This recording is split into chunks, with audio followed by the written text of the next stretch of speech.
Assalamualaikum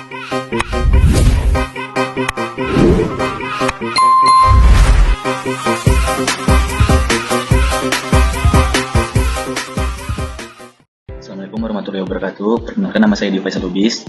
NIM saya 220121108. Yang saya hormati Ibu Dr. Murni Marbun, SSI, MM, MKOM, selaku dosen pembimbing saya. Baik, saya akan menjelaskan isi dari jurnal yang saya buat tentang analisa klasifikasi penyakit diabetes dengan algoritma neural network. Yang pertama ada pendahuluan.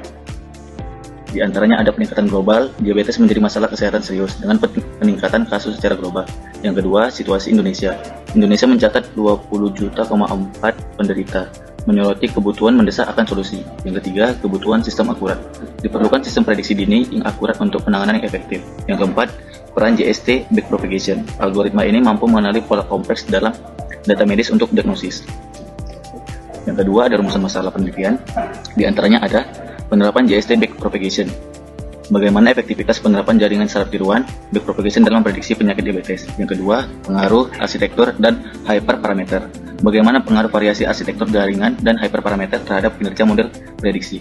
Yang ketiga, peningkatan akurasi model. Teknik optimasi apa yang paling efektif untuk meningkatkan akurasi dan performa model.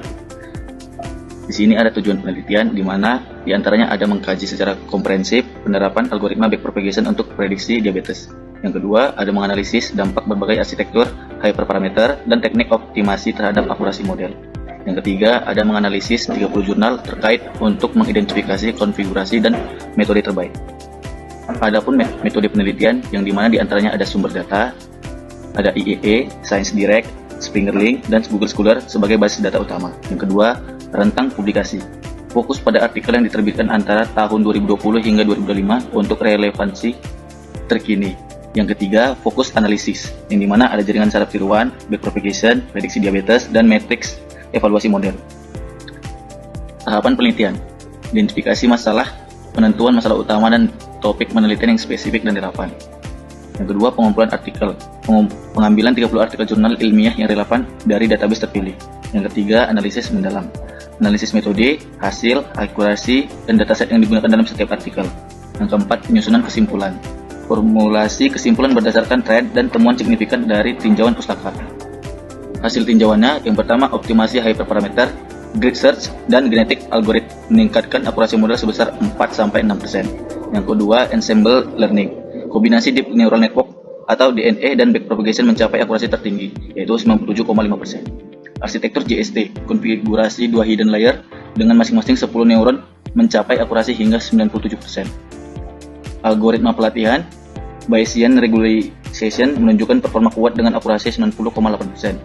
Pre-processing data, teknik smooth efektif dalam penanganan data tidak seimbang, meningkatkan akurasi hingga 96,7%.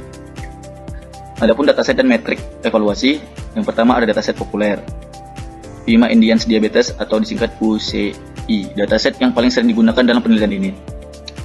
Adapun ketersediaan data, sumber terbuka dan representatif untuk masalah diabetes. Metrik evaluasi, akurasi, proporsi prediksi yang benar, presisi, proporsi positif sejati dari semua hasil positif. Recall, kemampuan model untuk menemukan semua kasus positif. FY score, rata-rata harmonik presisi dan recall. Metode validasi umum meliputi speed data 80/20 maupun 90/10 dan K-fold cross validation. Kesimpulannya, efektivitas tinggi, JST backpropagation terbukti sangat efektif untuk prediksi dini diabetes. Yang kedua, rentang akurasi. Akurasi berkisar antara 80% hingga 97%, dipengaruhi oleh arsitektur dan optimasi. Yang ketiga, peningkatan performa. Teknik optimasi hyperparameter dan pre-processing data meningkatkan performa model secara signifikan. Yang keempat, akurasi maksimal. Kombinasi JST dengan deep learning, ensemble DNA menghasilkan akurasi tertinggi. Sekian dan terima kasih.